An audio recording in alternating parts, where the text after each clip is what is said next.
let's just introduce you. Who are you? You are. Oh, I gotta introduce myself. I think so. I'm Ricky. All right, you are Ricky X Willis is what they call you. Yeah, I guess that's what they call me. So besides being a human, what kind of things do you do for money? For money? Yeah, what's your Weird job? things. Weird stuff. A lot of things. My job. Well, I work part-time doing media for a company, Tin Soldier. They build race cars. Nice. Not into race cars, but good friends of mine. So that's what I do here, like what brought me back to this area. Yeah. And then last year, I kind of started pursuing doing tintype photography. Sweet.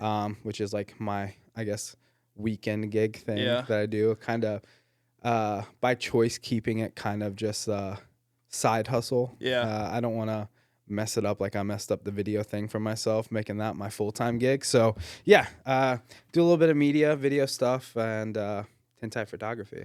Yeah, my dad, he always says that I have more jobs than a Jamaican, and you kind of remind me of that. Like, you're always just getting into something. Yeah, so, it's a problem. I'm like I said, consciously trying. I mean, I'm making money off tintype. It's it's been great. But I'm consciously not making it my thing, because everything I get into, I'm like, oh, I can make money off it. Same. And then it just ruins it a little bit for me. So I'm trying not to do that with this, So what started you in you would say you primarily were a videographer at first? Yeah. I think I still tell people, like, when people ask my story for the tintype what's stuff. your story? Give me your story. All I know really is that you worked at Ollie's with Anthony. Yeah.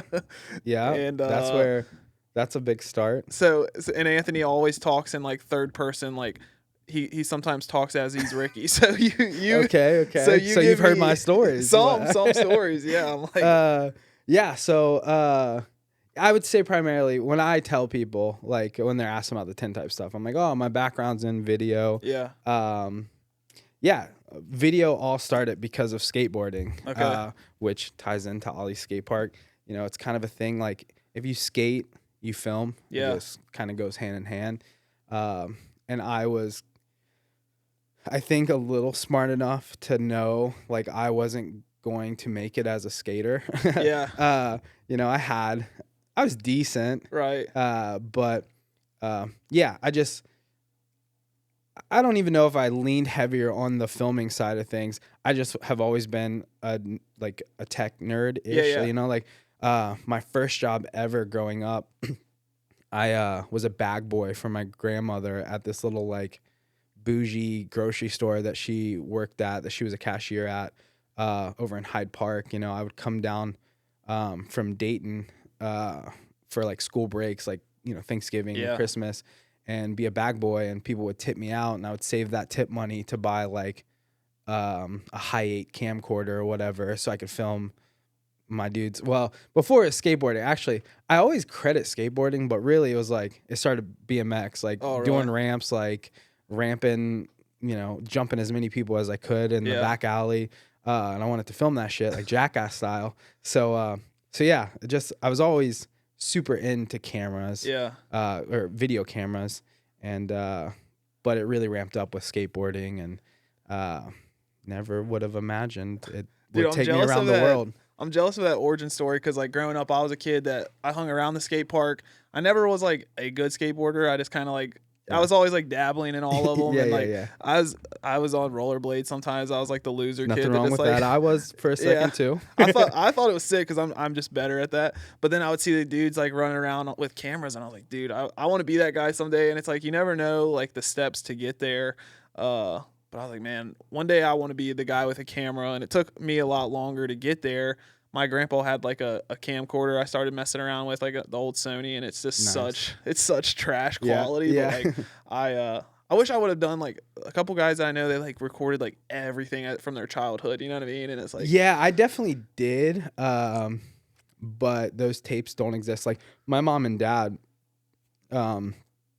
for a little bit of time, we had one of those over the shoulder. You put a full VHS tape, and that's crazy. So before I saved up to get my own first camera, I had that. So I was like, running around. I remember making like a little short film, like one time. But most of it was like Jackass, Yeah. CKY inspired things. Yeah. You were a kid during like when that was huge. Yeah. So it was just like, oh, let's jump off of this roof or climb this tree. And those I wish I had those, because it was a big over the shoulder thing where you plopped a whole like VHS in it, filmed directly. And there's no such thing as editing. Like, you just got what you got. We would pop it in VHS and play it back and like laugh to ourselves.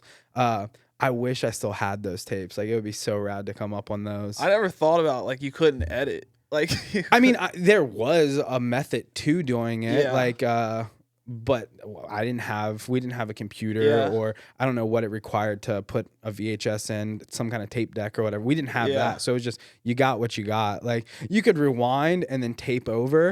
And sometimes we would do that because I was a poor kid. Like, so like we would film stuff and then be over it. So I would just rewind it back to the beginning, tape over that stuff. So then sometimes there would be like overlays like that accidentally happen. And I was like, oh, that's cool. You know, like that was my first version of like being like creative with it and completely accidental. It's like, oh, this stuff's mixing in with this. That's really, really cool. But yeah, I wish I still had those tapes from back in the day. I just want to dive. So like, I'm pretty open about me being a poor kid too. Oh yeah, okay. Tell me about your poor upbringing. Like, what? So we know each other from like growing up straight edge in Cincinnati, that area, and I kind of just knew of you from that. Yeah. But yeah, so tell me about like growing up as a poor kid. Like, what's your story? I mean, how deep do I go into being a poor kid? I mean, I wasn't. We weren't the poorest, I guess. I mean, I was on school free lunch. Yeah, and, same. You know, I support school free lunch like 100% because I grew up on that stuff and like food stamps and stuff. Like, I'm a huge like advocate for that because I'm like, that's what I lived on. So yeah. My wife, like, I've always said, like, I wouldn't change a thing about my upbringing. Yeah, same. And you know, I guess that's maybe not the best way to look at it, because there's a lot of things like that when I deep dive into it, it's like, man, that wasn't cool. Yeah. Like, you know, not having the proper clothes to wear, like in the winter, like, or whatever. Like, I'm not looking for like any kind of sympathy thing. But I just think it's rad when people have like came from like basically, you know, not nothing. We had our bare necessities, but like nothing. Yeah. I would say, I mean, again, people much worse off. Yeah, exactly. Same. But yeah, we were poor. You know, like, I don't know. There's no way around it. Right. I have 3 younger sisters. I was fortunate enough to where, you know, I'm not super crazy close. I wouldn't say I'm not close with my family, but like we, you know, it's not like I see them often or whatever. But I was super fortunate. We all like were together until, you know, my mom left my dad my freshman year of high school. And then I ended up dropping out, doing wild stuff, you know, like, but we at least had each other always. I mean, we were always moving around. Like, we would live in, you know, how I ended up in Kentucky was because we moved in with my Uncle Bruce. Like, we were living with my aunt above her garage, you know, like, it was just like, there's no stability as a child, which is, and when I look back on that, it's like, man, that sucks. Like, you know, I dropped out my freshman year, and like in between that, I forget how many high schools I went to in that short amount of time. Like, you know, so that part of being poor sucked, but everything else about it was like, it was kind of cake. It was easy. You know, it's like you don't really have expectations. Like, shit's just like sick. So all this stuff that whatever success I've found, whether it be financially or just in luck and being able to travel, and you know, I didn't leave the state of Ohio until, you know, I met one of my best friends, you know, well, a good friend of mine now. Like, he took me to Florida when I think 9th grade, like after I dropped out, you know, like I was like, I didn't leave. So thinking back, it makes you really appreciate that stuff now. Yeah. It makes me really appreciate a lot of that stuff now. Just like generates questions for me to ask you. But one, so like, you may not know how big of an impact you had on my life, but you became someone that traveled a lot, and I'd like for you to get into that. But what happened was you had given the van to Seth, Smang Daddy Curbs. And he took me on a trip just like you did, and it opened his eyes, and it did the same for me. So no, that's a beautiful thing. Yeah, and it like, it's hard to put in like perspective what that does. Like, so we did it during COVID, and we literally like he had That's done it when you with took the trip. Sorry. Yeah, That's when you took the trip. yeah. Okay. And I was just like, Seth, let's just get in the van and go. And he's like, I'll be there tomorrow. He's the man for he's that. the man for that. Yeah. And I loaded the van up, and I was just like, I started getting. I was like, whose van is this? And he's like, dude, Ricky's. And Ricky like took me and did all this stuff. So tell me about like how your van life excursion started and like where Seth kind of blended into that. Yeah. So to go, I guess. So I dipped out on my family kind of early in life. I was living at the skate park. Anthony would sleep over with me sometimes. I don't know if he ever told you those stories. No, he hasn't. You guys would stay at Ollie's? I was living in the back room at Ollie's. And then I was I was fully taken in by a family here in Northern Kentucky. Great humans, great people. Yeah. Their son was just a local at the park that, I taught at the skate camp and stuff. And without going crazy deep into that, like one day, they knew I was living in the back. They're like, hey, you can come over and do laundry. I was like, oh, yeah, for sure. I appreciate that. And then that led to they're like, you could just stay, you know? And I did that. And that really, for the first time in my life, they gave me like a stability type thing. Great people. But the first van I ever got was a hand-me-down from Chris. The guy I moved in with, it was like a soccer mom van, like Honda Odyssey that didn't have like the back doors didn't slide. They were like normal car doors. I thought it was the sickest thing. Honestly, I still love that model car. But so this was early 20s, and he gave me that van.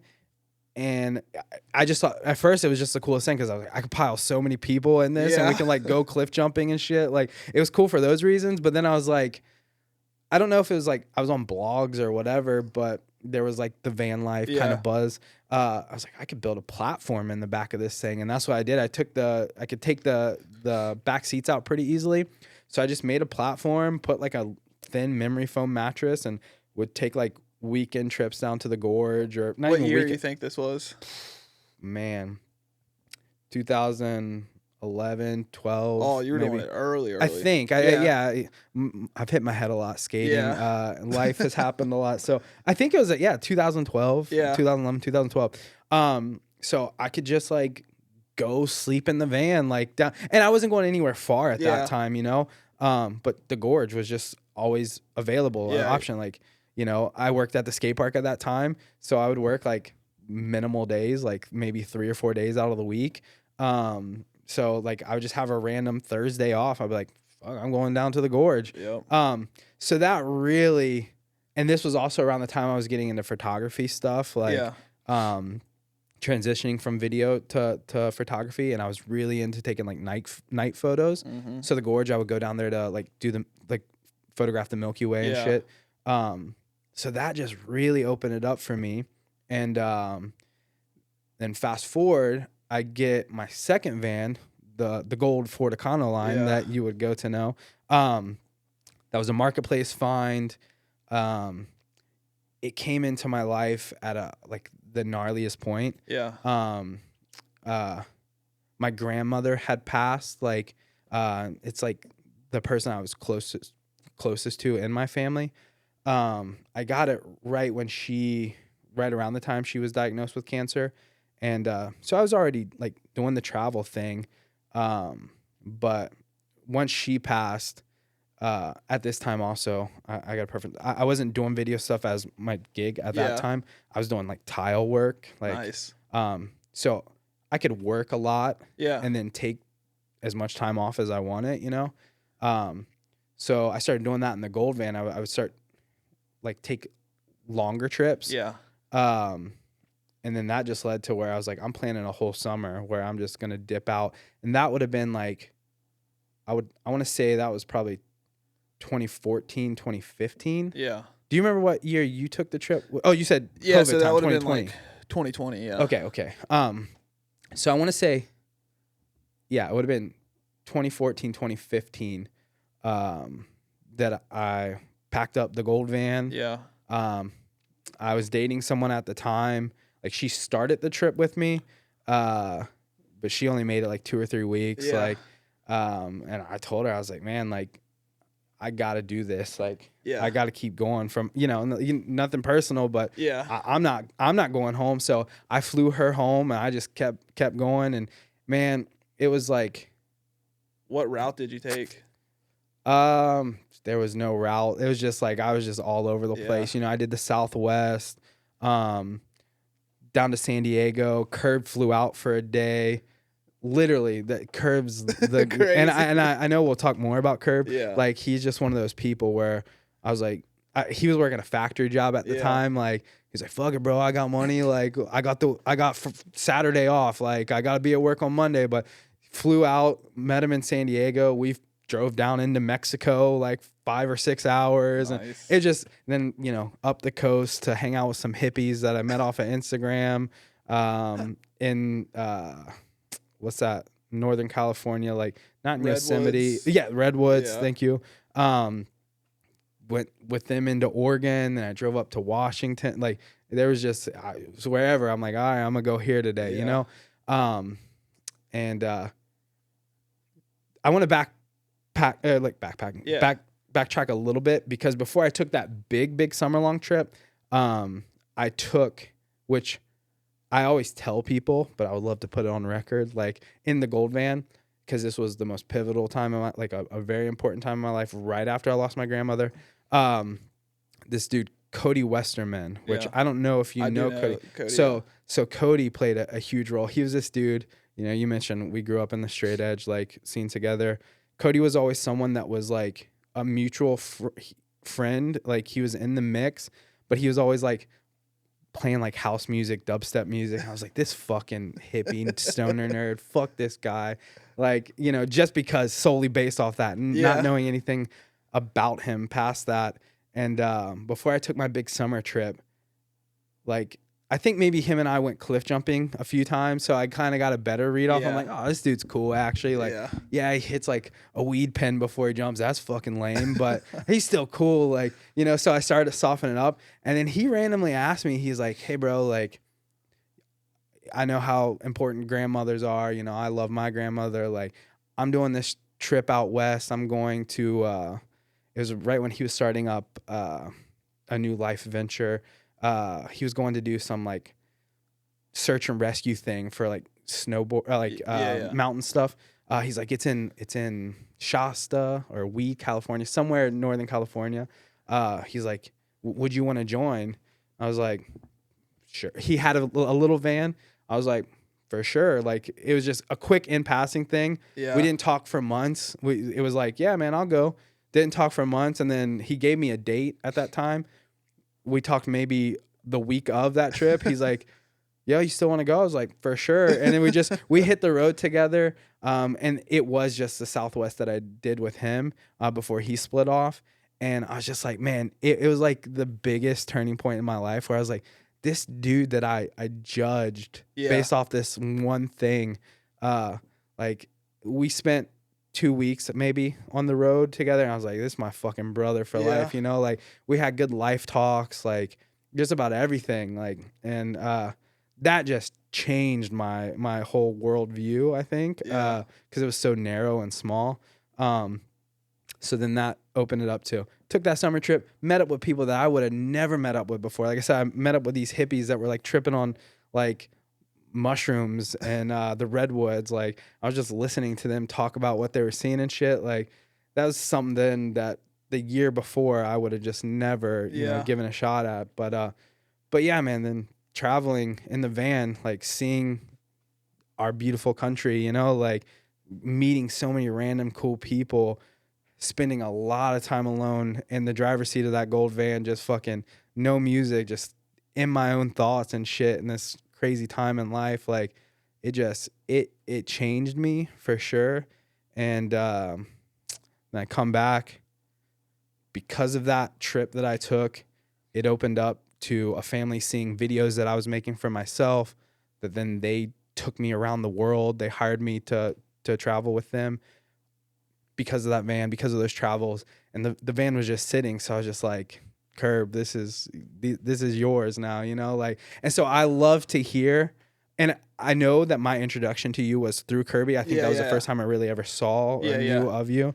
But there's other people like Norwood kids that he took on trips that like they would have never left Norwood had it not been because of Curb taking them, because of that gold van. Like I fucking love what Curb was able to do with it, you know? So for me, like getting in the van, I didn't know what was going to happen, what I was expecting. I just knew I wanted to go. Yeah. So, you know, you kind of left like a lineage of like, there was just nothing but Polaroids like lined in the van. He said, and he's like, I'm going to keep that going, bro. Dude, and it was so sick. Like, and like you said, like just driving, just the hours you're behind the wheel of the van. And like, I'll never in my life forget just me and Curb just putting on freestyles and just rapping, literally just sitting there and like, and Curb can freestyle for sure. He gets it in.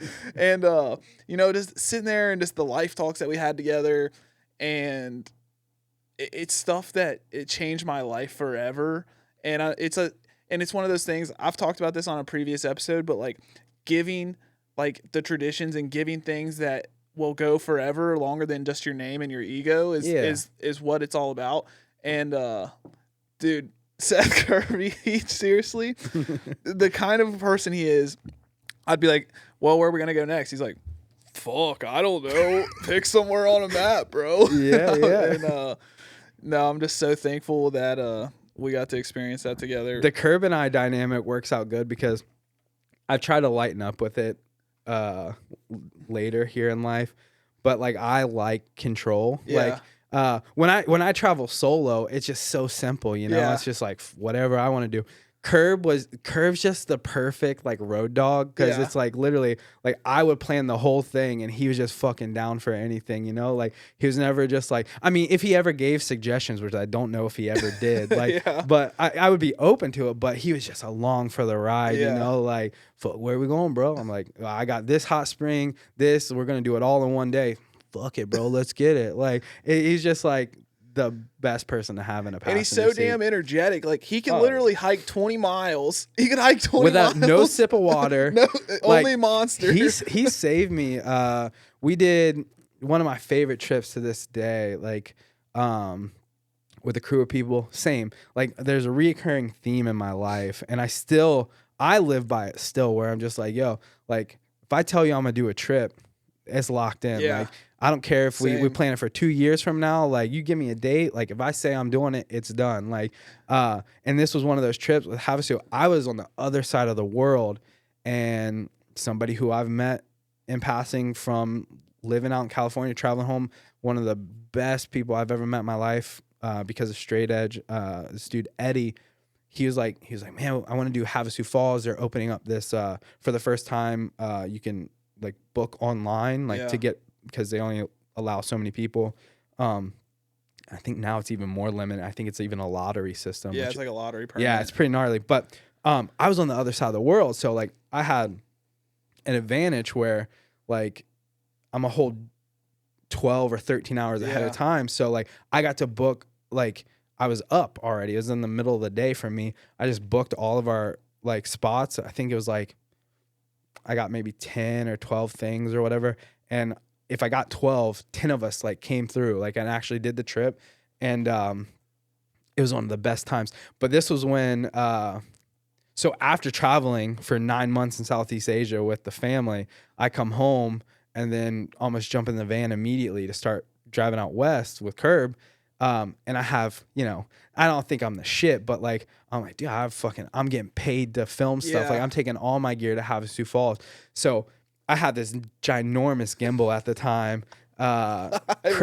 And like, I'm like, I have a shot I want to get, like it's in my head. And so I have a backpack on the front and a backpack on the back. And the hike in to Havasu Falls really ain't shit because it's all downhill. Switchbacks, like, and then it's pretty flat once you get into this little slot canyon or whatever.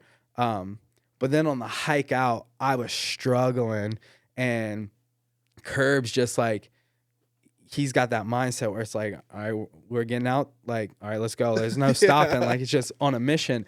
And so like, you know, I was way more in shape then. So Curb's up, and then I would be back, and then the other group of people that don't really do this as much, like they're lagging a little bit further. but like curbs just, and I like a flash flood came through, like, which was really, really gnarly. And once we sat for that, I was like, man, I'm struggling. He's like, fuck, bro, give me that bag. Like, then he starts carrying it, like, for no reason. Like, I'm like, man, you saved me for that. Dude, I learned the hard way to not be taking all your gear. Like, Yeah. now I'll take, like, a GoPro and, like, one of those Well, little... now it's a little bit easier. Yeah. Like, a gimbal, literally, you could almost put in your pocket. Yeah. Like, but even in that, I still probably wouldn't pack that in now. Like, Yeah. I'd do it differently. But yeah, I had, like, a drone that required its own backpack, you know, yeah. Technology's came far away. Yeah, it has. But it was all worth taking down there. I actually just recent, because Curve's birthday just passed. Yeah. And, like I said, I go back to that trip pretty often. And I had some footage, like a gimbal shot of him in his singlet. Yeah. Like, and that's not the shot I had in my head originally, but it worked out perfectly. Me just kind of pushing in, him in the singlet, running and diving into the water. I'm like, oh, I'm so glad I carried that stuff in to get that shot. That's so sick. All right, so let's just backtrack a little bit. So dive into so you went to get a video job with the people that you went with Southeast Asia with, and then somehow you get linked up with Lil Wayne. Yeah. So I didn't seek out the job with the family. Life is also, again, a very funny reoccurring thing, which I'm having to now at 35, like, kind of rethink and rewire. Like, oh, trying isn't bad. There's nothing wrong with trying. Yeah. But I didn't try for all these crazy things that fell into my lap in life. So I feel very fortunate. So backtracking a little bit with the Bradley family, that all came about because of my travels in the gold van. Yeah. All I had on that trip was I had a drone, and a GoPro, like whatever model GoPro was at the time. And I was just like filming my own, Yeah. you know, that was right at the beginning of, so I think it was 2014, 2015, right when Instagram introduced like that they were allowing video Yeah. on the platform. And they would limit it to 1 minute. So I was doing these 1 day, 1 minute edits. That's what I was calling them. So if I went to Yosemite, I just filmed that, made it into a 1 minute edit. Big Sur, 1 minute edit, you know. So I had built up a good little thing. And this was all for Instagram. Yeah. And so I come back from that trip, go right back into doing tile work, you know, like, and I did start getting like little freelance gigs, like, you know, somebody wanted something for their, car shop or whatever. Like I would do a video, or somebody wanted something for their coffee shop. Like I started getting little gigs. I was like, oh shit, $500 a pop. Yeah. Like that's sick. Especially like, then. Yeah. And I knew then, I'm like, well, this is only going to continue to grow. Like, Yeah. You know, media now being shown on Instagram, like there's going to be more need and desire for this. So I knew I was getting in at the right time, you know, per se. But I had this woman who, again, from the straight edge scene, her husband, straight edge, Courage Crew dude. I don't think I ever really had met her. But she managed one of the yoga studios that the family that I traveled with, she managed one of them. And I guess they had mentioned to her, like, you know, about this big trip that they were planning on taking to world school their daughters. And I guess Ellen kind of had, in passing, the mother of the family was like, yeah, you know, we want to take somebody along so we can share things with the yoga studio while we're gone. And I guess Katie, like, thought of me, like, oh, I know this guy, like, or my husband knows this guy. Yeah. He travels, like, here's his stuff. So this person that I don't really know, you know, makes this connection for me to the family. And then Ellen, the mother, ends up reaching out to me, come to find out, kind of in secrecy the first time. Like when the first time we met up, it was just her and I at this coffee shop. And she pitches me the whole thing. She's like, you know, we're thinking about, and it was a very loose plan at that time. Yeah. She didn't tell me how many countries or anything like that. I know she said Southeast Asia. she's like, is this something you would consider doing? Like, what would you charge? I was like, like trying not to, I'm not a business person at all. I was just like, I'm very blunt, like straightforward. Like, I was like, I'll have to think about it. Like, yes, I'll do it. I was like, but I have no idea what I would charge for something like that. Kind of showed my cards, which whatever. But then the second time meeting up with him, it was with the whole family. So I meet Michael, the father, and the 3 girls, and just to kind of see if we would mesh and stuff. And I tell them about my travel. At that point, I had been out of the country only to the Cayman Islands, and they're like, "Yeah, we're really interested." Like they're telling me why they were doing it, what kind of things are interesting to them to see on the travels, and they had mentioned like snorkeling. And I was like, oh, you guys should get certified. Like diving is the coolest thing. Like it's life-changing, yada, yada, yada. They're like, oh, no, snorkeling is good with us. Fast forward, they all got certified. So I was very stoked on that. But after that second meeting, it was kind of just like, yeah, we're going to dial everything in and we'll get back to you or whatever. And it was kind of one of those things where I didn't hear anything for a little bit. And again, the girl I was dating at the time, I was like, man, if this happens, like I have to take this opportunity. Like, when they asked like, would you be interested? I'm like, fuck yeah, dude, I'm doing tile work right now. Like you, so then they came back with a number they presented me. It was the largest number I'd seen on paper for one, payment at the time. I was like, yeah, I think I could do that. Like, I think it's cool. Come to find out, I all said and done on that trip, I think I made I came back, I pocketed maybe $500. Like I made no money on that trip because I was still, I wasn't balling or anything. Right. Like I was staying in small little huts, but it cost a lot to travel the world. And we ended up, I forget how many countries we ended up doing on that first run, but like I paid for all my flights. Like I wasn't smart enough to work that kind of stuff into the first contract. So, it cost me a lot of money to travel, but I had the coolest experience. Yeah, you had the coolest experience. But yeah, 9 months in Southeast Asia, roughly about 9 months. Like it was like over 20 countries. I don't know. Like it was unreal. It's crazy to me being a poor guy, poor kid, like people just travel for 9 months, like with a videographer. Yeah, and like I love the Bradley family. Like they were traveling proper, like they were staying in like nice hotels and stuff, and I was just like, this is unreal. Michael, he played in the NBA. He did good with his money. Like they own yoga studios here in the States. Like so they had money coming in. Like me, I dropped. I mean, it wasn't hard for me to drop doing tile work, but like I was just like, for 9 months, like looking at it now, I was like, oh well, that was business wise, money wise, it was a dumb move. Yeah. But like experience wise, I wouldn't. The $500 I came back with, I would have just given that up too. I could have came back with $0. Like, it was the coolest thing. So we come back from Southeast Asia, knowing that we're gonna go back out to do Central and South America, but we spent like 2.5 months here, and in those 2 months, that's when the Havasu Fall trip. I traveled a little bit in the Gold Van, then went right back out with them, and then it kind of just,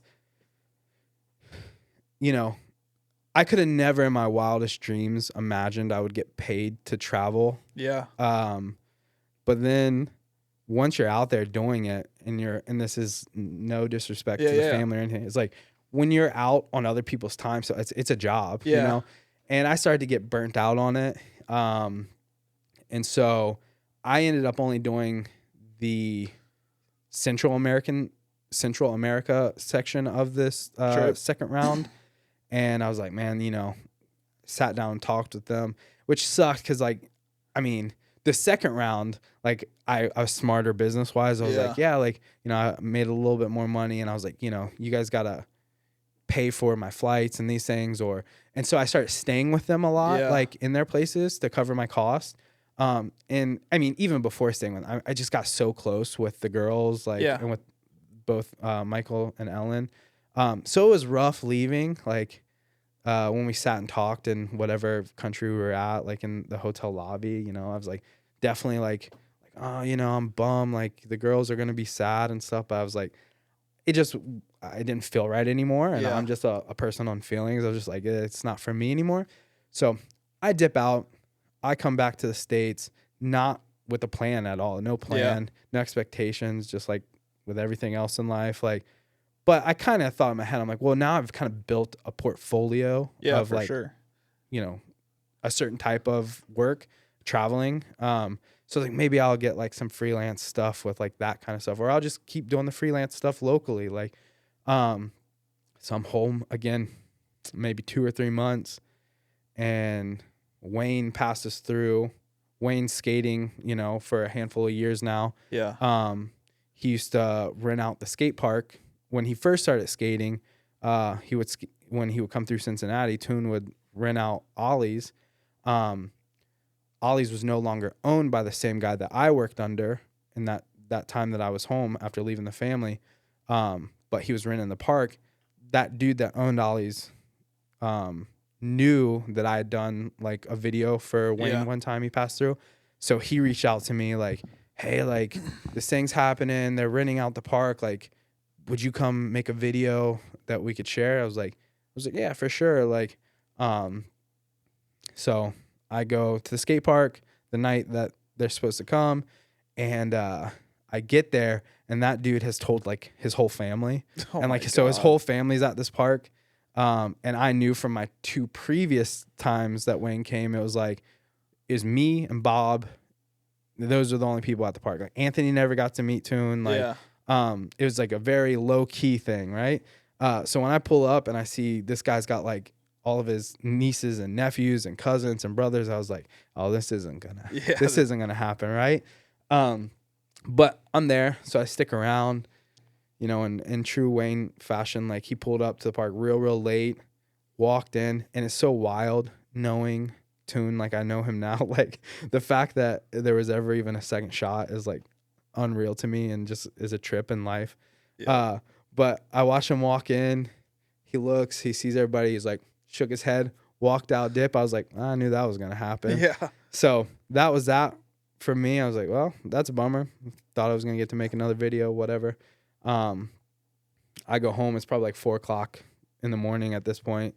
I had a gig in Cleveland the next morning, so I was like, well, I'm gonna get a little bit more sleep than I thought I was gonna get to before I got to drive up there. So I go up to Cleveland the next day. I'm shooting the gig. The dude calls me back. He's like, hey, Wayne's coming back again tonight.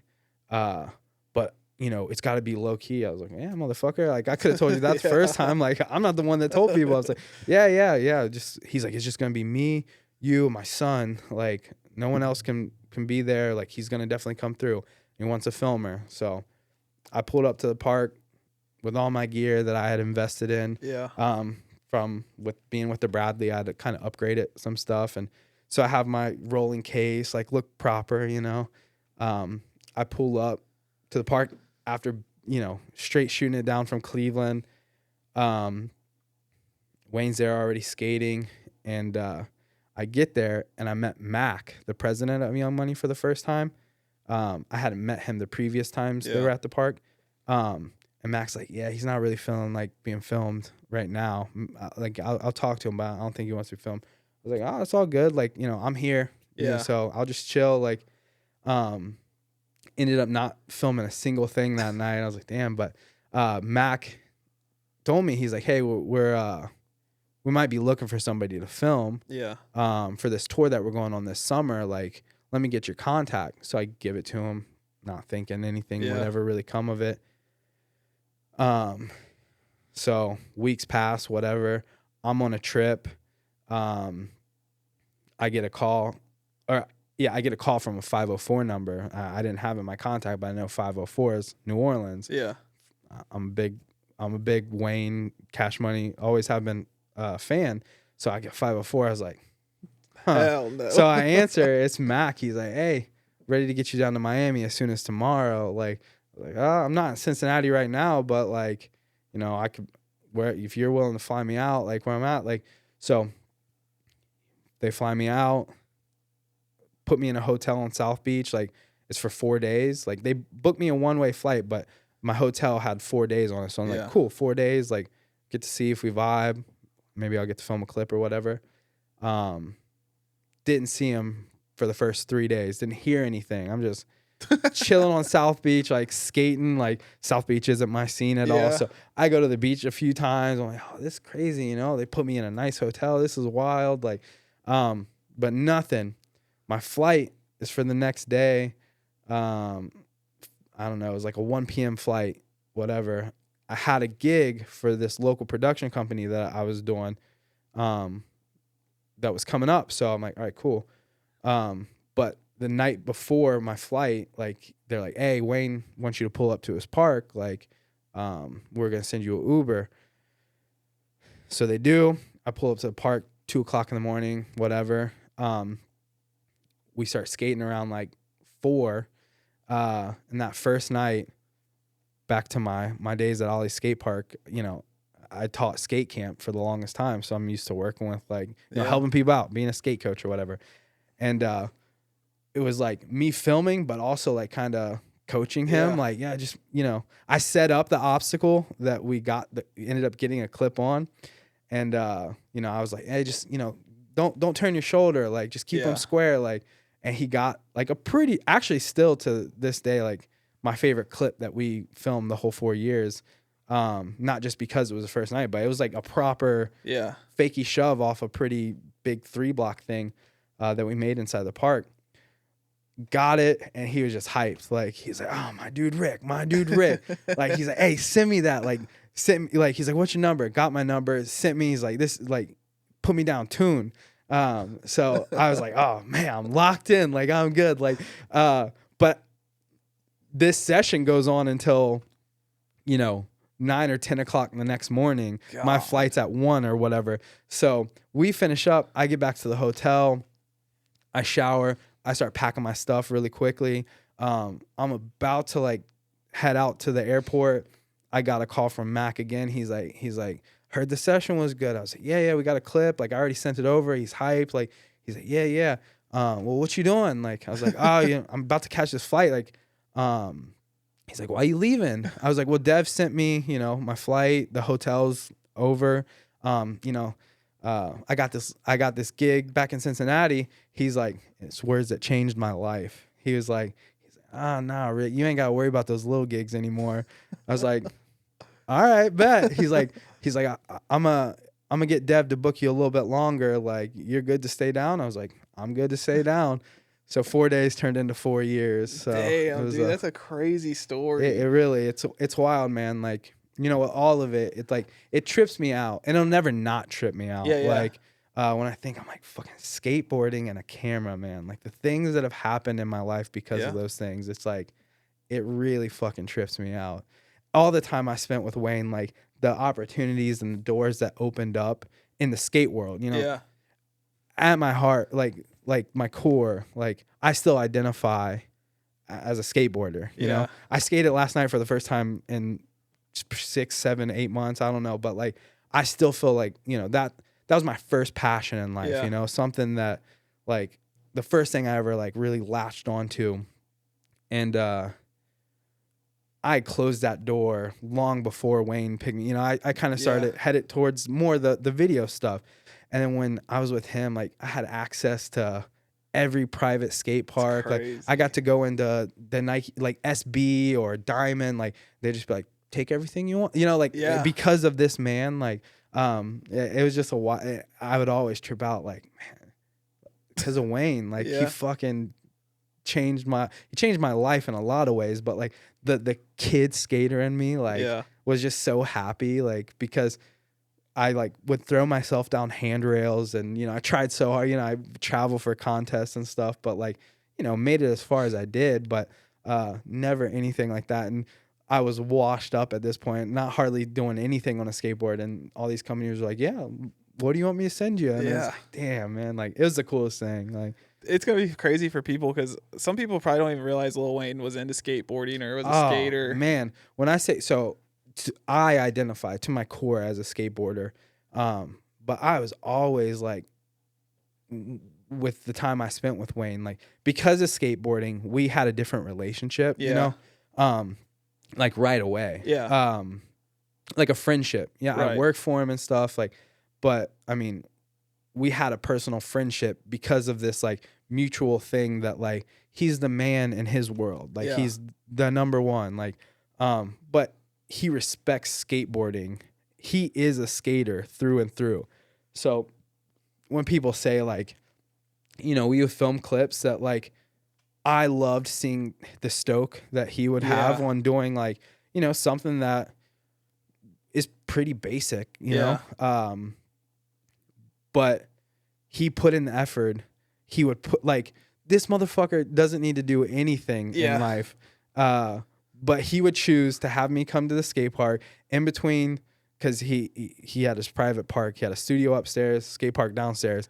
We would be in that bitch for 12, 14, 15 hours, like in between him going to the studio, dropping a couple lines. Yeah. Then we would come back down and skate like while the beat is looping on repeat, like over and over. Like I'm like, this dude just genuinely loves skateboarding. He would eat shit wearing all of his, you know, jewelry and stuff, like not giving a fuck about any of that. Like, and he would tell me things like, you know, he put me on private jets. He's like, man, I just want to be able to provide that for the little, like, he didn't say little, like the skate homies, like, like show you guys the life you never dreamt. And truly is what he did for me, for all the skate team, his skate team squad. Like, it's like this he's a skater, like fully.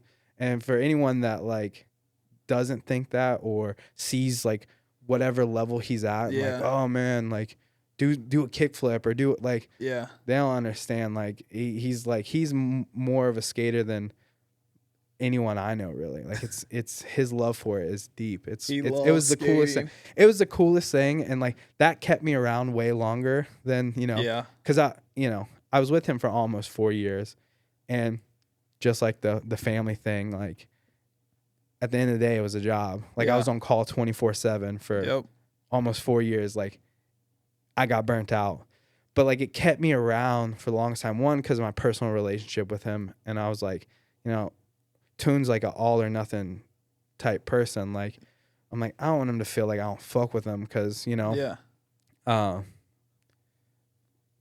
that's not the case at all. And so I was worried about that, but then also, so that kept me, but also just like when we did have our sessions, just seeing like how stoked he would get on stuff, like made me so stoked, you know? So, the sessions were always good, and I miss those. So, the last thing I'll ask you about, and I kind of transition to like what you're doing now, and we'll talk about 10 types, is I only know 4 people that always said they'd never get married. Me, you, Seth Kirby, and Anthony Banks. Yeah. So tell me what made you jump ship and you got that ring on your finger. So Anthony, I love him to death. He probably says that because I said it so much. Like that's probably where his comes from. You and Curb I can't speak to, but man, I just I met my now wife while I was based down in Miami working with Toon. She was there for school, and life changes, you know. It's the one thing in my life that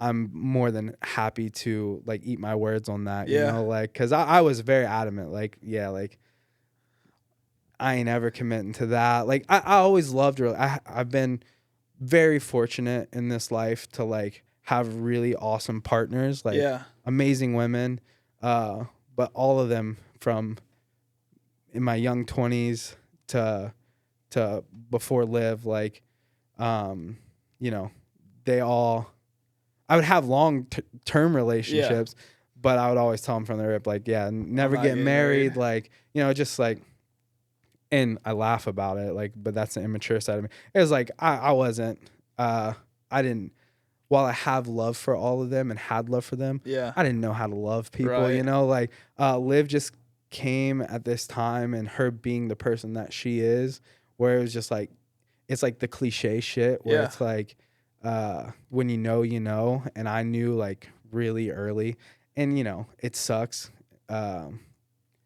Knowing still I didn't have all the right things, and still don't to this day, to like give this person that I fucking love more than everything, you know, I still fuck up. Yeah. But it was early on when we were in Miami, like first time hanging out, where I was like, oh yeah, I wanna take care of this person. I wanna be with this person. And so yeah, we got married last October. Sick. Well, yeah, I guess last October, like 6 months ago or so. And yeah, been rad. I think from the outside looking in, it's just sick to see that like both of you guys are just people that like you obviously work for yourself in a sense, you know, kind of freelance. Yeah. You do stuff for the company, but it's you. You're still doing Ricky. You know, you're still doing video and stuff. And I just think it's cool to like, that's what I would need probably, is something that's like somebody that's, you know, doing their own thing, kind of just going by whatever, and you can just travel whenever you want still. And that person's out there. Like, so I mean, how old are you now, Logan? 30. Yeah. So like Liv and I met towards the end of my 20s. Yeah. And even in that, like it was a mutual thing. Her and I, like, we're like, yeah, she didn't want marriage either. Right. So I was just like, oh, this is perfect. Like even like this person that I know I have this different feeling for, like that I want to take care of and provide and like grow with. Like I still don't have to get married to her because that's not what she wants. Like we could just be together forever, you know. It was a very like organic like growth in both of ours, where we're just like, yeah, I'll fucking marry you. You know, like you're my person, you know, like, so that's why I eat those words, you know, proudly. Like so I would say that's what chapter I'm in life. Yeah. It's just like, you know, all these things that I committed to or I thought would be absolute, like nothing's absolute in this life. Exactly. Like, and it shouldn't be like, so I'm more than happy that I'm extremely more open-minded to it. And, I think that person's out there. Oh, 100%. Like when Liv is a perfect example of like, I met this person at like the most chaotic time in my life where like there was no structure. And I mean, I was on call 24/7, where it was like, we couldn't have like, I didn't have my own life almost. Like it was very financially rewarding, but it was like a weird time where, because I was so used to being free and like just, you know, I'll drop this and do this. And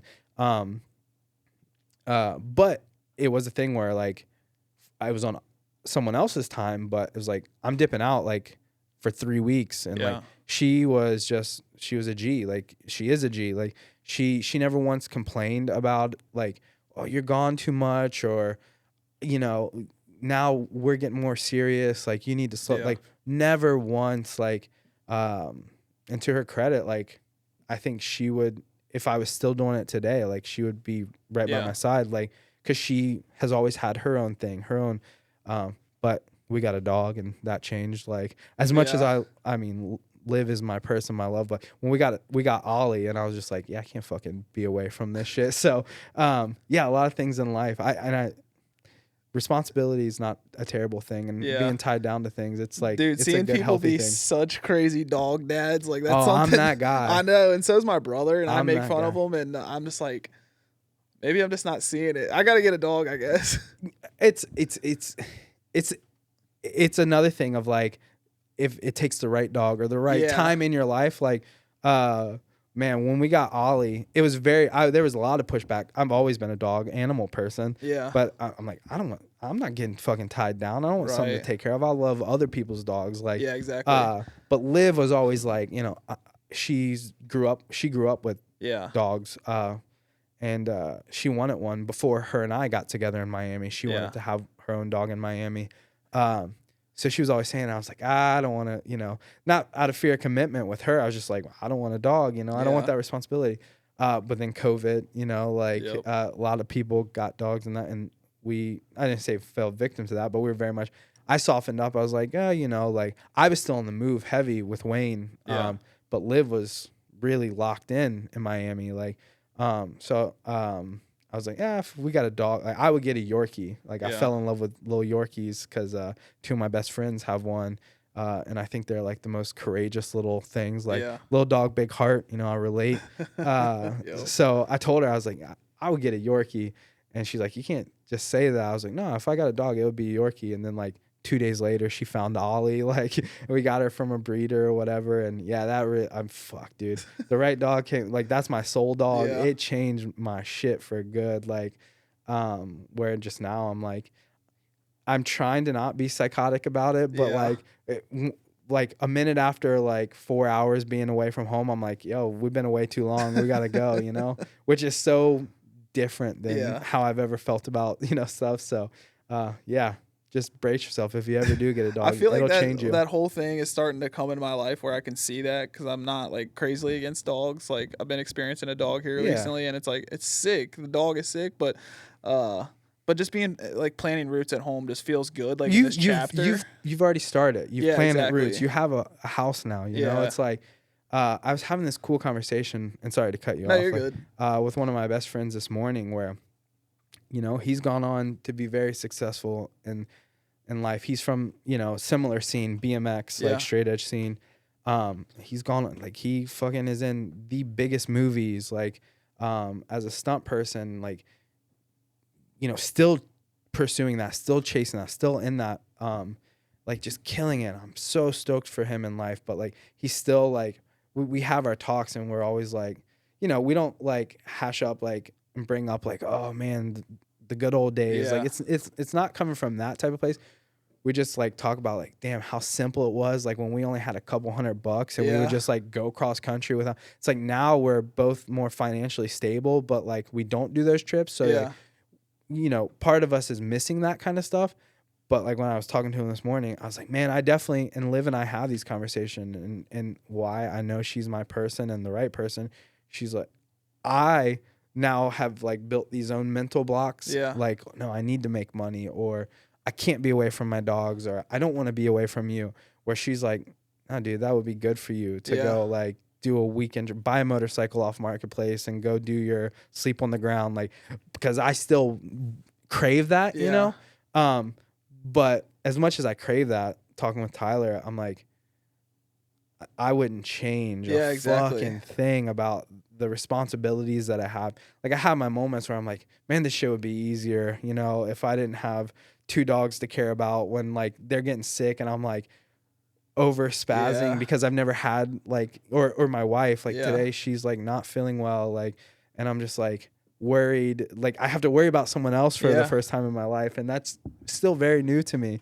But I would never fucking change it. I feel like I challenge the same thing. I'm always like, because I rebuilt an RV that's sitting in my driveway. And I was gonna ask, is that what's under the tarp? Yeah, I'll have to show it to you. I kind of want to see it. Yeah, dude. But like some days I'm like, you know, this mortgage is so high, and like it's like I can just get in this fucking RV and be gone, dude. You know what I mean? Like nothing so would stop me. Have you since you've been in the house now about a year or a little over a year? Yeah, almost closer to like a year and a half or something like that. Yeah. So have you gone on a big trip since? Yeah, so I went to Japan for my 30th birthday. Oh yeah. So and that like rekindled it for me, and then I got to take one of my older brothers, and it showed him that he could travel. He had never went anywhere, and he was like he was 32 at that time, and now he's like every time like, bro, where are we going? Where are we going? And he's like got a passport, and and it's like now I'm like, I gotta go with him, you know what I mean? So we're scheduling a bunch of trips. I think we're gonna go to Switzerland in October. I'm hyped on, and like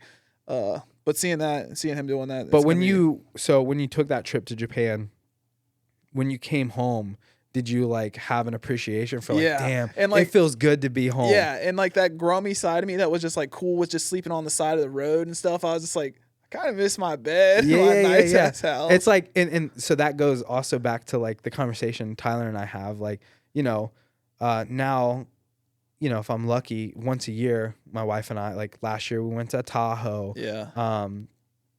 This year we did our wedding trip, you know, for 3 weeks. We rented an RV and stuff. So like, I get my fill in that, and like I'm very genuine and sincere when I tell her like these are the best trips I've ever taken, because like you know, having Kirby in my passenger seat, I would not fucking change those times and those conversations I have.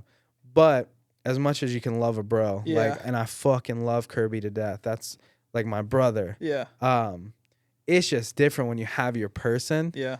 And don't want to start fucking crying, but like having Liv and my dogs like in an RV and me getting to show them places that I got to travel when I was a young 20 something, and then us visit new places, like that shit means way more. Even though I'm not fucking jumping off cliffs into the water, like you know, like I love those things. I would never change those things. Part of me still wants to do those types of things, but I wouldn't fucking trade a second of it for just like my wife and I being in those moments and getting to walk our dog at a cool sunset. Like I'll fucking take that over a million times. Like, so yeah, traveling is different now, but it feels so good to have roots and like come home and be like, fuck, I miss my house. I miss my bed. I miss this little space that we've created. Like I say my wife primarily, because I'm still trying to go in that growth phase where I care about having things. I just don't.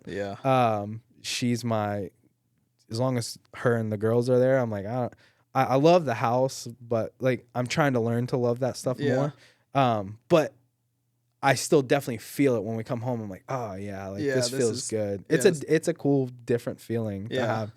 But yeah, I want to find balance in that, where I'm like, I still want to just fucking like sleep on the ground, like, and not know when I wake up that morning where I'm sleeping that night, you know, like part of me does still miss that, you know. I think the only thing that we're gonna be able to get close to that is just those spontaneous trips that we just still take, and like our jobs have blessed us enough to be able to do that. But I think that part's gone.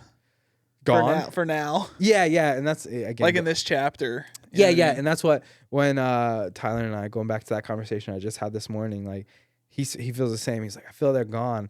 I was like, man, now this is just a chapter, you know. This is a different chapter, like and it's a beautiful chapter. Like it's a good thing. Like it's good to have like the things that we have, like that. Me as a fucking dude that never left, you as a Grant County, like, you know, like my dude Tyler, like these fucking things are so crazy to us, so foreign to like, I know to me, for sure. It's like, this is just another child. I never expected those things. All these stories that I just told, I never, not that you can plan many things in life. I know there are people that are like, I had no goals in life and these weird things have happened. So I still, now I try to reevaluate. I'm like, should I start setting goals? Like, what would happen if I set goals? Like, could I, like, but I still like the organic weird stuff. Like, you know, what's going to happen if I don't plan? Like, if things just happen, because it's worked out, you know, for me. I don't know if that's a good method to continue to move through life. But yeah, in this chapter, I like the not having the random trips as much. Like, I craved this and I didn't even know it, you know, like, so yeah, life, it's wild. It's a trip. It is a trip, dude. I feel like I was the opposite. I feel like I always was trying to plan my life, and I was like, this is what I'm going to do. You know what I'm saying? So I heard, and I keep cutting you off. No, like, you're good. I heard that in a snippet of one of your, like, I had no idea you wanted to be a lawyer. And shit. Like, so again, going into our backing, like, I was introduced to you through like Curb and that scene. You know, you and I didn't grow up together. Right. So hearing that backstory, I was like, oh shit, like, it's wild. I grew up just as like a poor kid, basically, and you know, I had always wanted to be something successful. I didn't know what that looked like, and I was just always trying to guess and like do what they told you to do. So I felt like, you know, I tried to go to college, I tried to be a lawyer, I tried to do all these things, and I was like, the moment that I was just kind of like, I'm gonna take like charge of my life in the way that I think and just be my own boss. And I was like, that started the trajectory of my life where I was like, that one decision truly was like, okay, now no one's in charge of me. You know, and it kind of just feels like, I'm sure that was a good feeling. Yeah, you just get let go, and now, like you said, it's kind of, I just feel limitless. I feel like there's nothing that I couldn't do if I felt like doing. Yeah. And you know, I'm able to provide for myself in ways like I do photo and video and I do barbering, which I never really feel like those are my jobs. I just feel like I'm Logan showing up to do these different like side hustles. That's what like my whole time, like still to this day, like I don't call myself, I say my background's more in video or now a 10 type thing. Like I'm not a videographer. I'm not a photographer. I'm I'm just me, Yeah, you know, and that sounds exactly. so corny. Like I struggle with like I've legit just lived my life as me.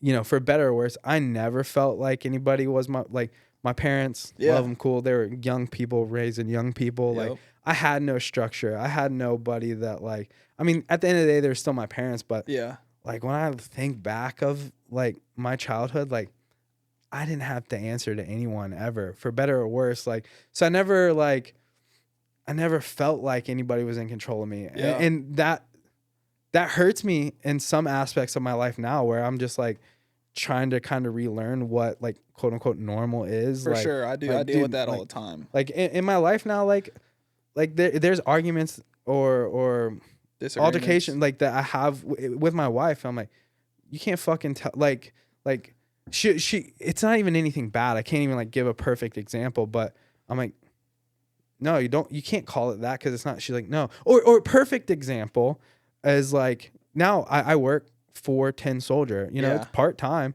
but like she's like, you know, she's like, Jason's your boss. I'm like, Jason's not my boss. Like, like she's like, well, you work for him. I'm like, I guess I do. But like my brain does Yeah. like it's not You on hate some hearing it's not that. some ego shit. I don't think I have an ego like that, but it's just like I've just never, even my parents, like I never felt like they were my bosses or Yeah. parents. Like I never had that structure, and it shows in a lot of ways in my Yeah. life, which I'm trying to, you know, relearn things. But yeah, so it was never like, it's cool to hear that you had that shedding of, Yeah. I'm sure that was super liberating. Part of me is like trying to refine it and dial it back in. It's like, it's not bad to have bosses or have like people Yeah. like mentors or, you Yeah. know, whatever, whatever label or whatever. I just have always been like, no, it's just me. Yeah. Like I'll figure this out. I'll do that, you know, like, and that's not the healthiest thing, I guess. Yeah, I played a lot of sports, so I had a lot of people that, you know, You had good structure mentors in and that, stuff like yeah. that. But I think early on, it seems like we were both on like different trajectories. We kind of, you know, found sanctuary and traveling and friends and stuff like that. And then now it seems like we're both like kind of in the same part of life where it's like trying to figure out like, you know, what's important to us, what's the next step. Like, do you have any goals for your future self? I don't. You know? No. I mean, I guess vague, like very like, I just want to be a better person. Yeah. You know. Same, honestly. I've been thinking, and that's what. So I did another podcast this morning with Buckwheat, and it said, "What's something that you've been thinking about yourself, but you haven't told anyone?" And I just was like, I was just really taking a retrospect on myself. Like, I really hope that I just have so many like people in my life that I value so much and would literally do anything for me, and I just hope that they see me as that person. You know what I'm saying? Yeah. Like, yeah, that's a good question because I internalize everything. Like, and at this stage in my life, like I have fucking amazing people in my life. Yeah. Like my wife being number one, top of the like list, like of just like, but it's hard to live with me. Like, you know, it's dude, hard to I say the same thing. Like, it's so hard to be in any form of relationship with me because I don't always understand myself. I don't understand what is right and wrong a lot of times when I'm just like, that's a hard thing. I grew up in fucking chaos. Yeah, you know what I mean? yeah, Like, I had to yeah. learn how to deal with chaos, and then you want me to like care about feelings on something that's like, I don't know how to do that, and that's not a cop out. That's me fucking saying I don't know. It is. It's like it's my truth too, in a lot of it, and like going back to my wife and just how important she has been in my growth. Yeah. You know, there have been the people like Cody Westerman, like even Kirby, you know, like just like people that I share things with, like not just on a surface level, but and other partners that I've had, women that I've been with, like they've like helped in certain ways, but it's a lot of just like like what you just said, man. It's like really like Liv will be like, you got to communicate how you feel. I'm like, I know exactly how I feel. I can't communicate it because I'm dialing in. I'm figuring, like, not just figuring it out. Like, I've already got it figured out, but I can't explain how I got to this point. Like, that's tough. I think it's huge because that's the way that we learn to survive. And now you're trying to like rewire this whole thing of like, well, this is how I deal with shit that doesn't make me feel fucking comfortable. It's like, and, I say no. Man, if you get the right person, it could be in a partner, like a woman, or, you know, just the right friend. And I'm sure I have those friends in my life. I just never opened that door to them to allow them. Again, not an ego thing, like, but like I've lived my life. Like no one can tell me, not in a shitty way, like you can't tell me what to do, but like nobody's gonna tell me how I feel better than I know how I feel, like or how to navigate something. I got it figured out, like and if I don't have it figured out, I bet you I'll find out real quick, like and it's like that's not communal. Like we live on this earth with a billion other people, you know, like it's like it's not bad to get help. And my wife, like she again, it's I know a struggle. Bearing that weight of like her having to put words to things before I can to how I feel. Like she knows me. I feel not better than I know myself, but she can articulate it and feel the feeling before I can. Which I told her, I'm like, yo, you gonna please keep holding my hand through this shit, because I need it, you know. But like she said, one of the biggest things that sticks with me, and I often like go back to, and it's simple, but like, you know, I've shared my upbringing and like why I am the way I am, and I don't say that as a cop out. Like I'm always gonna, I don't always want to be this way. Like when you ask, like I want to grow and evolve, and I think I've done little things over the years, and it started with fucking a trip that I took with Cody Westerman, like just opening up a door to a person. That was the start of it, but it was slow growth in that. Now it's like when you're living in the daily with someone that you care about, that you put through the ringer because you can't, I'm not emotionally intelligent. And she's like, man, you're still holding on to things that no longer serve you in life. And I'm like, fuck. Dude, like you love me. Why am I trying to make everything, like you're against me? Like it's just not true. It's not factual. Like, but that's where like survival mode, like, you know, when you, I don't want to say grow up poor, but like when you grow up in certain situations. In certain situations. I think it's so like fun and it's cool that other people have had experiences that weren't ideal, and then you're like able to see like it's inspiring to me that you like are aware of what you're doing, trying to work on and trying to fix yourself. And like I just want to be a person that's never scared of growing, and I think that all those things come with that. Like people always introduce the idea of therapy to me, and I'm like, I don't think that like formal shit's like for me, but I don't know. You know what I mean? And I think I should. I think I just want to start like trying more shit and be more open minded. Just like how you said, like, you know, you just opened your mind to Cody. I've done that so many times in my life, and it's done well for me. It's just like I kind of need to let go of even subconscious ego that I don't know that I'm holding on to. So I didn't plan on sharing that. Like, I didn't plan on like any route of this, but I think the biggest thing for me. So I'm no longer straight edge. Oh, really? Which I don't. No, I didn't. You did not know. And in no kind of cop out like thing of like, oh, that's like the biggest growth. I'm still sober, pretty much, really, really sober. Yeah. And I do value that still, but like letting go of this thing that I found in my teenage years, like that, like was like, well, this is how I'm gonna be forever. Yeah. Man, letting that go, that title. Yeah. Of and I'm not saying go sell out. That's not like I've had really, really cool conversations with people that are still straight edge. And then some people who have then like chose not to be like, it's just like, dude, fucking 35 years old. Yeah.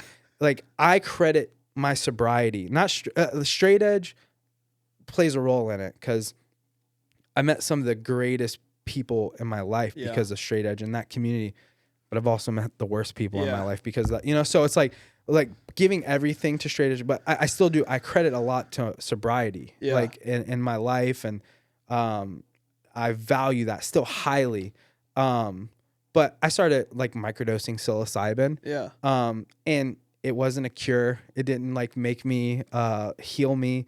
It definitely, But the biggest thing of it was just like fucking letting go of this thing that, dude, I judged people so much. Yeah. I held on, dude. Even calling myself a sellout still is like hard, the weird thing. Yeah. Like it's so. That's the one question I have for you is like, because I'm so like stuck in my way, like I would never sell out. And I became straight edge because I felt like I am straight. Like it is me. You know what I mean? I was the same way. I didn't become straight edge because everyone around me was, or because I found this. And like, I definitely like, there was that realization when I met, you know, not met, it was a family member. Yeah. Like when he introduced me, I was like, oh, there's other people. But I had decided long before that, because of my upbringing, like, yeah, exactly. I don't want shit to do with any of that stuff.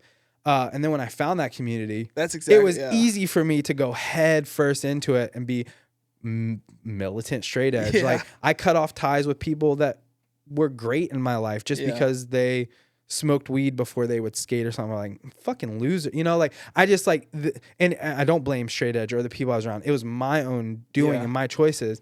But like, man, letting go of that, like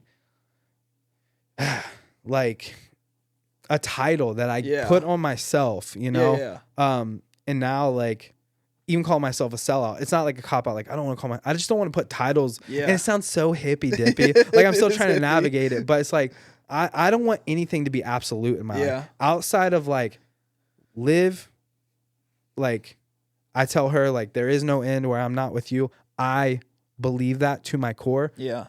And that's like, you could take that, like I felt that to my core about straight edge too. Yeah. But like this I know. But outside of that, like I don't want to be the same person a year from now. Yeah. Like I don't want to be doing the same things 10 years from now. Like I just want just continued growth and evolution. Like For sure. and I, you know, I think we all want that to some exactly. level. But I was really good even up to like fucking last week, you know, like this is still very much a work in progress. Like things that I set when I was a child, like nobody's ever going to be able to tell me, like nobody can tell me what to do. I do my, like I hang on to shit that's no longer serving me, you know, like my wife just very easily like brought that truth to me. Like, and so I look at that a lot and I'm just like, I don't want to ever be the same person, you know, like, so yeah, back to the original question of goals. Like that's, if it's even a goal, I just want to be a better person. I spent a lot of time having fun at other people's expense, whether it was emotionally, financially, like, I want to be a better person to, and be more open, which is not easy for me. Like,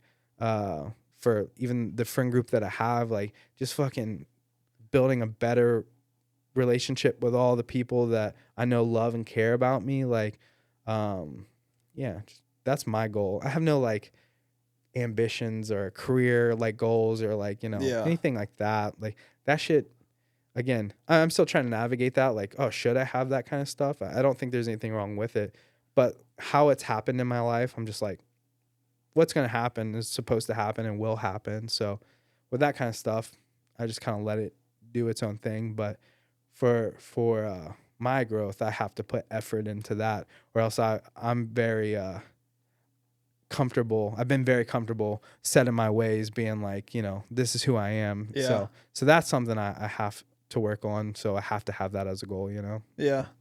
That's my only goal.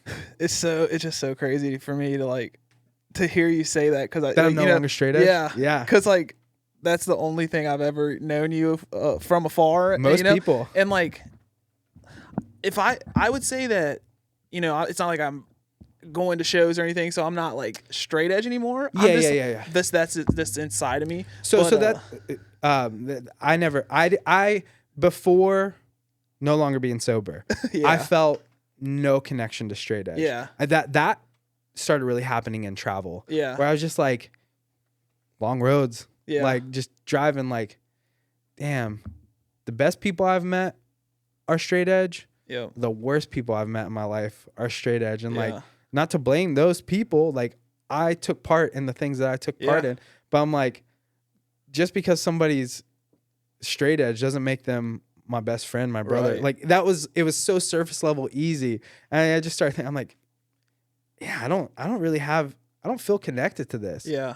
Like, I don't listen to hardcore. I don't Right. follow up on that. Like, so it was still this thing latching onto sobriety. Like, I don't want to be like my father or, Yeah. like, Yeah, for and then sure. like, so even though I say everything I said before, like, I never really felt like anyone had power over me. Is like, I let people have power over me. Like, I'm not going to do this because I don't want to be this person. Like, I'm my own person. I can Yeah. choose to not, and I still have no desire in this life as I sit here today, like to drink or, like the psilocybin thing was just something that like, I can go into that, but, it's like, something that was on my mind for years, and, I felt I made the decision for myself. Yeah. Nobody made it for me. And, that's just, the hard-headed stubbornness still in that. But, man, I don't regret it at all. I don't actively still like microdose like I was.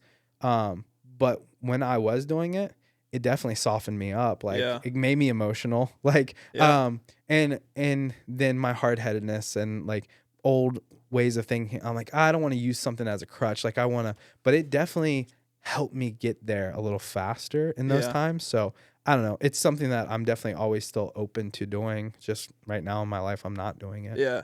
I think it's sick that you didn't let something, hold you back from what you felt you needed for growth. And I think that's stronger than, holding on to a title that we. Yeah. This title that we put on ourselves, like, and again, I still love people that are in the scene heavy, into our 30s or 40s. Yeah.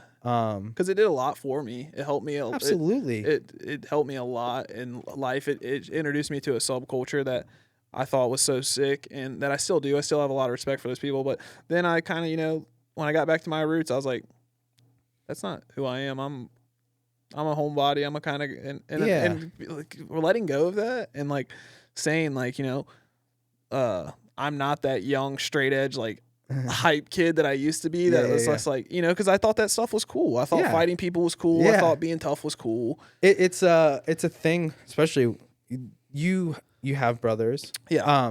So I grew up, I have 3 younger sisters, so like I didn't do, sports or, like, finding that shit, like it was thrilling. Like it was a good time and I wouldn't change it. Like, but it definitely made me think I was a person that I never was to my core. And again, it's not straight edge's fault. Like it was just being in your 20s, like all of us, I latched onto that. I went really deep into it. And and that's why like I don't hesitate, like I'm not hesitant in telling people that I'm no longer straight edge. Like, people in my life, most people still don't know, I guess. But I just didn't want to go the 180 with it, of like, not for like personal things. Like I knew there was never a fear in my mind. Like, well, if I do that, like, am I going to want to do like one thing I've always known myself, like for better or worse, like,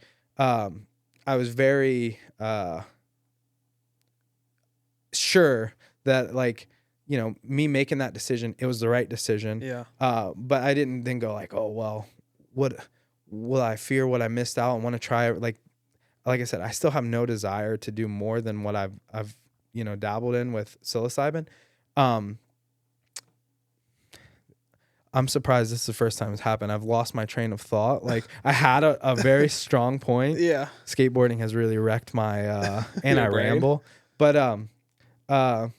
yeah, I don't regret it. I don't like have, any hesitation. I think that the large thing, and it really like just listening to you talk about this kind of like gives me perspective on some, like a whole different thing in my life. But like I started everything that I've done, like mind searching by myself, grew like a group of friends, grew like all this stuff.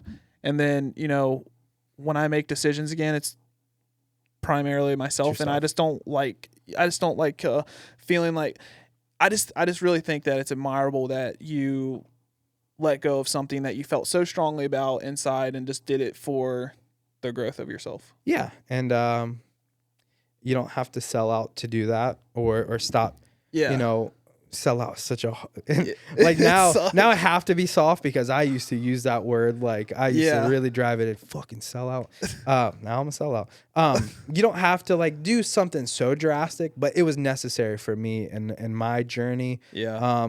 And man, like again, no regrets of it. Just that, in even though I had no attachment, like whatever weight is still carried, like just like thinking like this thing that I gave myself, like, is just gonna be the way that I'm gonna be forever. Yeah. Like just letting go of that mentality. That's what I needed, you know, Right. to kind of, you know, go into this next level or whatever of this self growth or whatever. And yeah, no regrets on that. So Nice. you don't have to sell out to do that, but it's worth looking into. Yeah. I probably won't sell out Fair, just because fair. it's just like, it's just me. But if you want to, we can wrap this up if you got anything that you just want. No, I think we've covered kinda, a lot. Yeah. I hope I didn't ramble too much and Nah. I was coherent, and I'm bad at talking. I think that, and something I've learned in this, and it's, people love to hear stories, and people are gonna love your story. And when you watch this back, you're gonna be like, dude, that just, you know, because you're kind of like thinking about what I'm talking about and what you're trying to say the next thing, and it's like it kind of like separates. But then when you see it, you're like, I'm proud of that.